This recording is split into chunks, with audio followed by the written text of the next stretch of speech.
এই প্রশ্নটা তোমাদের অনেকের অনেক ক্যালকুলেটিভ লেগেছে বলে তোমরা এটা স্কিপ করেছো, বা অনেকের কনসেপ্ট ক্লিয়ার নেই বলে স্কিপ করেছো। কিন্তু এটা কিভাবে কয়েক সেকেন্ডে সলভ করবে দেখো। আগে দেখো কি দেয়া আছে, LCM of two number is 20 time their HCF. মানে এলসিএম যেটা হবে সেটা কি হচ্ছে 20 গুণ, মানে 20 ইন্টু এইচসিএফ, মানে লসাগু ইকুয়াল টু 20 ইন্টু গসাগু মানে হচ্ছে এইচসিএফ, এটা বলা আছে।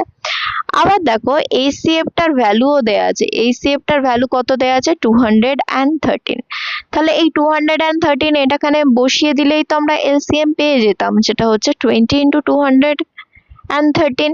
এবার বলছে one of the number is divided by 225, the quotient is 4 and the remainder is 165।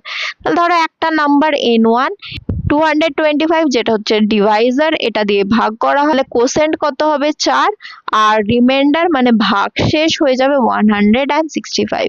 এখান থেকে ইজিলি তোমরা ডিভিডেন্ডটা পেয়ে যাবে, মানে নাম্বারটা। তাহলে n1 টা এখান থেকে কি পেয়ে যাবে, n1 টা হয়ে যাবে এই ডিভাইজার ইন্টু কোসেন্ট, মানে 225 ইন্টু 4 প্লাস রিমাইন্ডার যেটা হচ্ছে 165।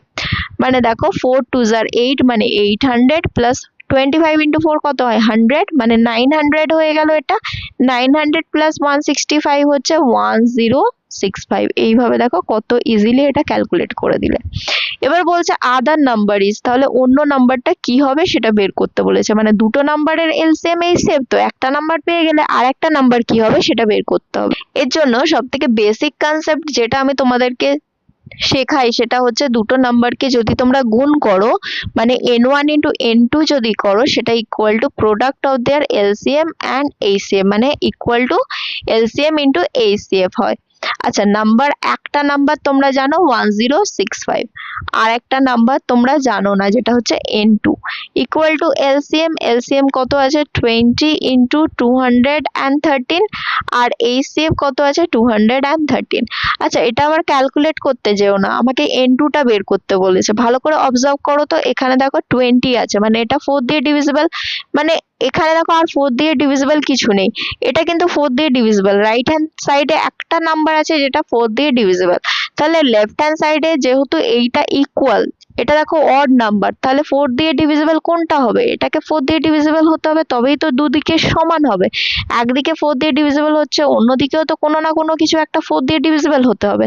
তার মানে এই নাম্বারটা কি হচ্ছে ডিভাইড করা যাবে 4 দিয়ে, মানে আমার আনসার যেটা 4 দিয়ে ডিভিজিবল সেটা হয়ে যাবে কারেক্ট আনসার।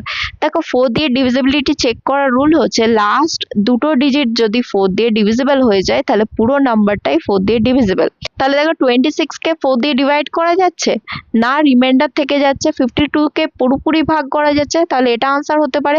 39 একটা অড নাম্বার, 4 দিয়ে ডিভাইড করা যাবে না। 65ও 4 দিয়ে ডিভাইড করা যাবে না, তাহলে অপশন নাম্বার 2 হয়ে যাবে কারেক্ট আনসার।